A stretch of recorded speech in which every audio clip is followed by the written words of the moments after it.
Everyone, and welcome to Data Engineers Lunch number 53.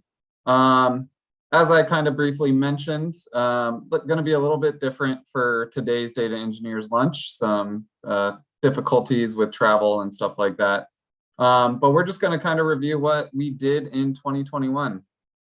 And the organizer and co-organizers for this event are Raul, Arpin, and myself. And we're always looking for members, speakers, and sponsors. So be sure to share this with your data engineering friends. If you or someone you know would like to speak at an event like this, if they've been trying out some new technology and they'd like to talk about it, just reach out to one of us. Our emails are listed there.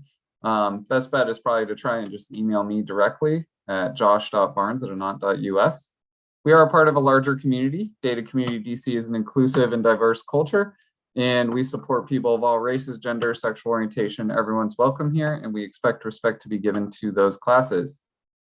You can find out more about Data Community DC at their blog, as well as upcoming events, and that link is listed there below. What we cover here is kind of a broad range of topics, all surrounding data engineering. So this could be ETL, this could be establishing pipelines, sources, end user enablement. We kind of leave it pretty open-ended and talk a lot about data at these webinars.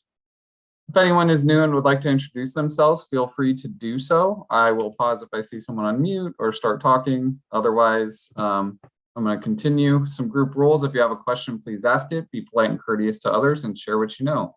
This is meant to be a discussion, and we do encourage participation. Here at Anant, we deal with real-time data and analytics platforms on a daily basis. In addition to providing these webinars weekly. So data is some kind of our lives here at Anant, so something we work with quite frequently. DataStax is also a partner, and along with George Washington University. And some of the other organizational sponsors are listed here. And if anyone has any announcements they would like to promote, any jobs, meetups, hackathons, feel free to use this as an opportunity to do so as well. Anant is hiring for full or part-time positions at data platform operator, engineer, or architect. You can connect with us at careers.anant.us. And we don't have the upcoming events listed yet, but anant.us/events will have all those events, the upcoming events for the new year posted, at least for January and getting into February. So with that, let's get into 2021. Kind of some of the metrics that we saw and some of the engagement we had. So we covered 44 different topics and hosted 44 data engineers lunches. We gained 1,000 subscribers on YouTube. So thank you guys watching on YouTube. And if you're enjoying the content, please be sure to comment. I had over 40,000 views and over 3,000 hours of videos watched. And some of our top webinars from last year were largely had a lot to do with ETL and then scheduling, also some kind of broader range topics like data ops versus DevOps. But Python ETL tools was by far our most watched video. Airflow and Spark also up there along with data ops versus DevOps. I mean, you can see all these here. And this, I think, encompasses a good range of the things we talk about here at Data Engineers Lunch anyway. So excited to see the amount of engagement we had specifically on these videos. So shout out to Obi. He had 3 up there on that kind of top 5, top 6 list. Big focus on the ETL tools. Airflow and Spark was also pretty popular. There were a couple other videos, but Arpin's was pretty highly watched as well. And at this point, I would like to ask you guys and kind of open it up to discussion is, are there any specific tools that you guys are looking forward to getting your hands on in 2022 or would like to see us kind of demo and work with in 2022? essentially just want to pose the question, what would you like to see in the new year? And what would you like to get out of Data Engineers Lunch? This really is meant to be more of an open-ended discussion. So feel free, you don't have to share your camera if you don't want to. And you can you can comment in the chat or unmute yourself, either way. If not, likely going to keep this short. Just kind of wanted to briefly say thank you to everyone for continuing to show up to these webinars. Really appreciate the engagement we get, along with those watching on YouTube and leaving comments. Let us know if in the comments too, if you're watching this at a later date, what you'd like to see, any specific tools. We'll be checking those. And yeah, we'll kind of open it up.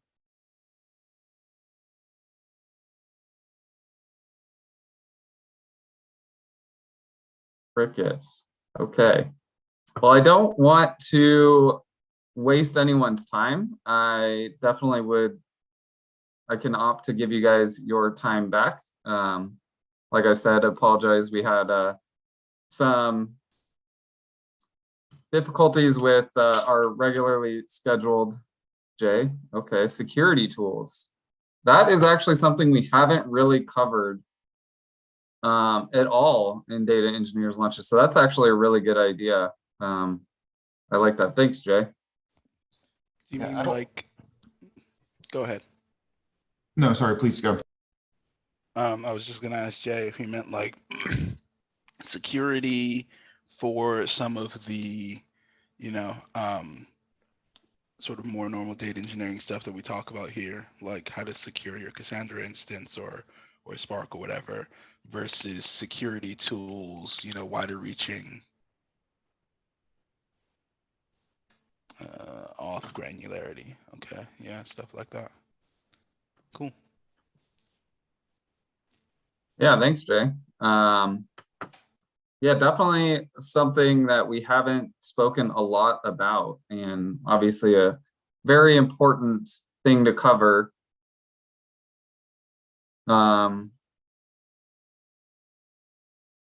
Alternatives to murmur. Okay.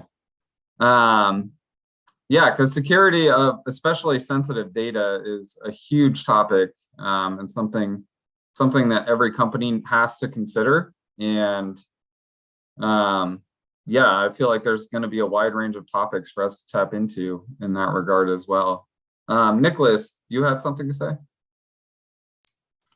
Yeah, I was just going to be interested to hear from the sort of room about the relative values of like demos versus architecture.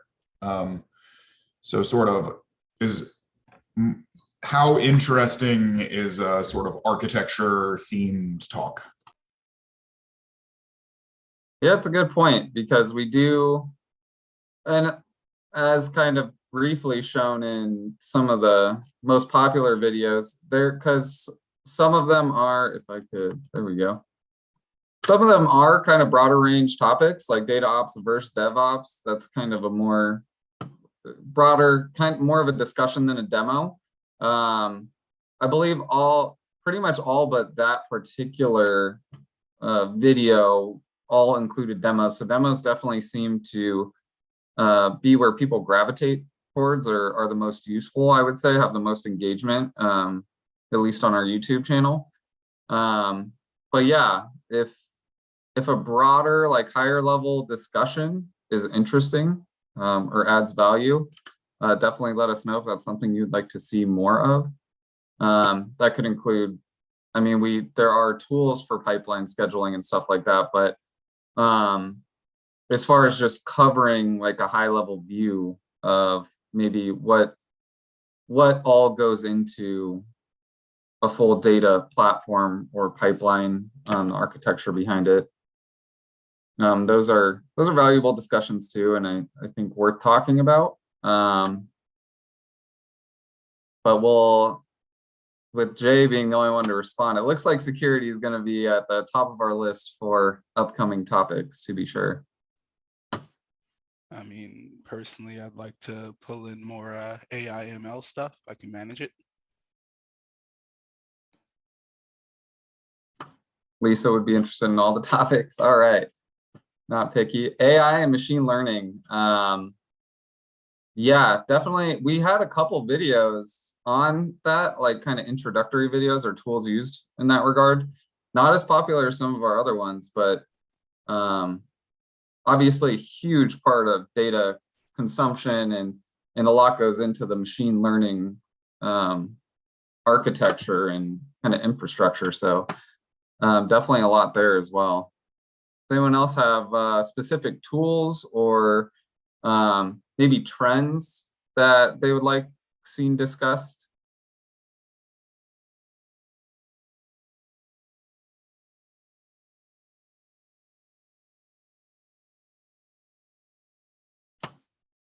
Yeah, I'm blockchain. I like stuff in. That would be interesting, especially because I mean, I know a very cursory amount, like kind of it's worth money.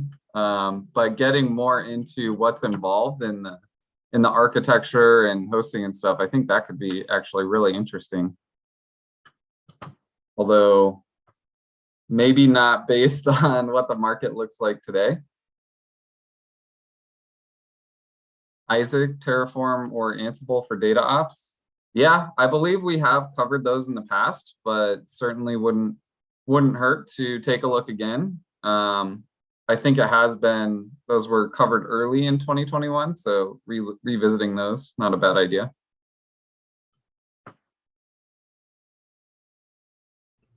Yeah, I guess one would be just like as technology and time improves, a lot of things just become automated and automated. So people build more robots. So maybe seeing if there's more tools out there or if there's anything that's pretty well established in terms of like data engineering related automations that people are using in production, maybe finding some guest speakers to come talk about that. So if people are like using Terraform and Ansible to build or to deploy or create, destroy, bootstrap their infrastructure, maybe that could, if we have some people come and talk, or I think that would be pretty cool to get different experiences across the board. It's like, and then we get different like viewpoints and struggles and successes. Essentially, people's experiences. I think that would be beneficial. So definitely, I think a lot of guest speakers would be something we should strive for as well.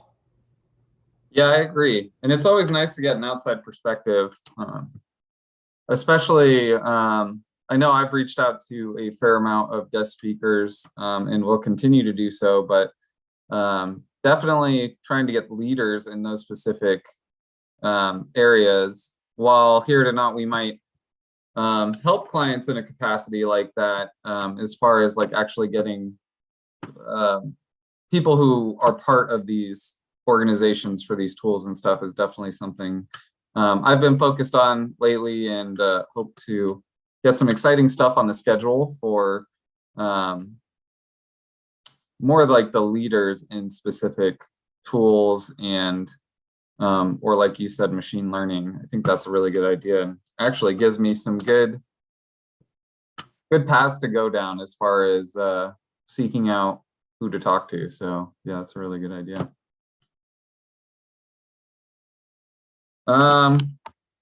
Anyone else have any suggestions or anything they'd like to see? I don't want to keep everyone here just for the sake of staying here. Definitely want to provide some value, and Bruce Lawler. I'll have to look. You'll have to send me some information on that, Nick. I'm not sure who that is. So this might not be of like universal interest, but my friends and I, who are sort of work in technical fields as well, we were watching one of the like new Facebook/Meta products. It's VR shopping, at Walmart.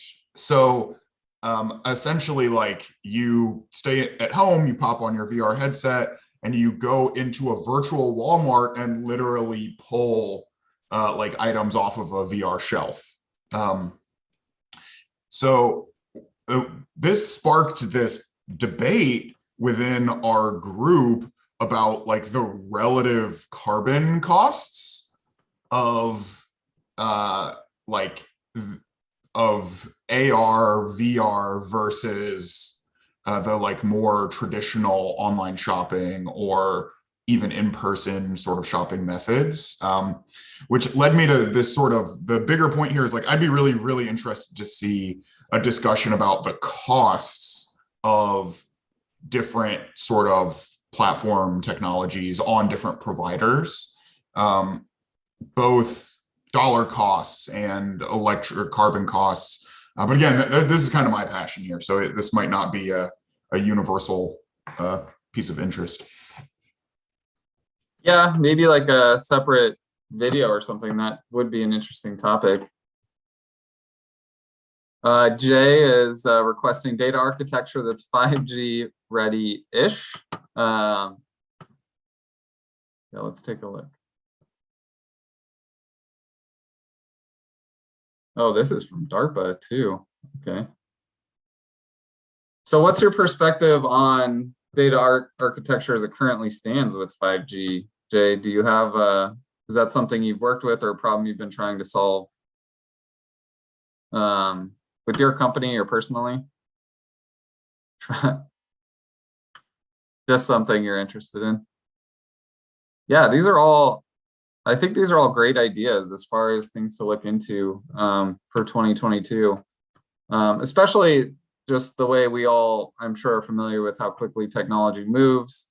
I'm sure some of even what we've already discussed last year has likely already changed. I would say within a year, probably all of it's still relevant, but as far as, you know, I'm sure these technologies and tools have had updates since and newer versions. So things are always changing, which is nice for us. We always have more to talk about, if you will. But thanks for the suggestions, Jay.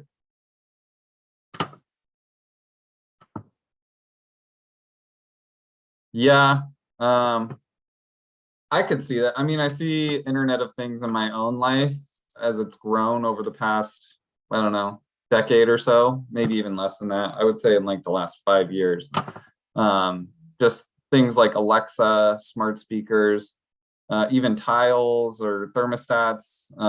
Internet of Things just does Ring doorbells, and how popular they are. I wouldn't be surprised to see companies like branching out and trying, like applications soon having their own. Yeah, fridges, thermostats, and laundry.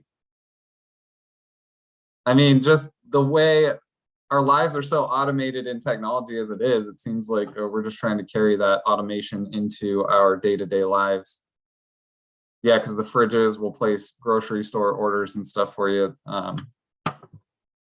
It is kind of the way of the future. It's kind of like the smart house from the 90s. Cassandra node port to a thermostat. I had an idea about that, which just to get like a bunch of Raspberry Pis, hook them all up into a Cassandra cluster, and then also have IoT stuff running on them at the same time, so that they're logging the data to the Cassandra cluster without any actual like sort of logical distance there. They're not going to an external server, just saving to the Cassandra node that's like on that machine. Then what would you do with that information, Obi? Well, presumably you'd have, you know, a replica data center somewhere, maybe like a hybrid installation on the cloud somewhere, and just you know, manage your own IoT data rather than you know, giving it to whoever. Oh, I see what you're saying. So essentially creating that same functionality, but having control of it instead of paying, I don't know, Amazon or someone to do it for you. Yeah, personal Cassandra cluster for home analytics. You determine when you're most comfortable or when you work best, when you're most motivated. The Yeah, way, there was a joke that when Rahul was in town, we met up because we had some extra computers laying around in the office. So he was like, if we give one, like, it was like a box. So he's like, if you give a box to Obi, keep one in the office, and then I have one here at home. And then we have a cluster. We can set up Cassandra and then have a cluster over from DC to VB. This was pretty funny. yeah. I imagine we probably will start to see situations or setups like that. Especially as people become more aware of, although I think some people just don't care, but of where their data is going. And I don't know, I could definitely see a movement for people wanting more control over the data they put out there. Although it seems just interacting with any website really is, you have to give up. There is some trade-off, especially for any sort of free service type application. The trade-off is your own data. And I don't think, to Obi's point of creating your own Cassandra cluster for your own Internet of Things, cool that it can be done, but I think for the average user, probably not going to be the most popular option.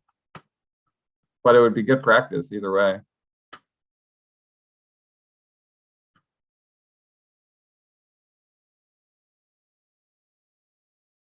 Well, all right, you guys. Thank you everyone for contributing to kind of some of the things you would like to see. I've been writing these down.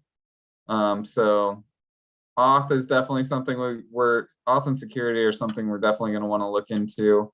Potentially Terraform, Ansible, machine learning. Maybe start leaning more into those subjects. Maybe we can start with kind of like an overview of those. I already have some ideas kind of turning, like an overview. Maybe get like a theme going to say, I don't know, over the span of a month, try to stay on the theme of, say, machine learning or security, that sort of thing.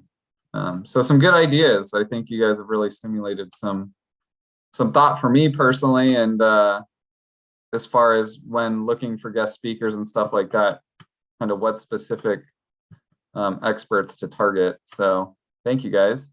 We're about half past the hour. I won't hold anyone any further than that. I know all of our time is valuable. So Max, if you want to go ahead and shut us down, thank you everyone for joining in the discussion. I really appreciate it.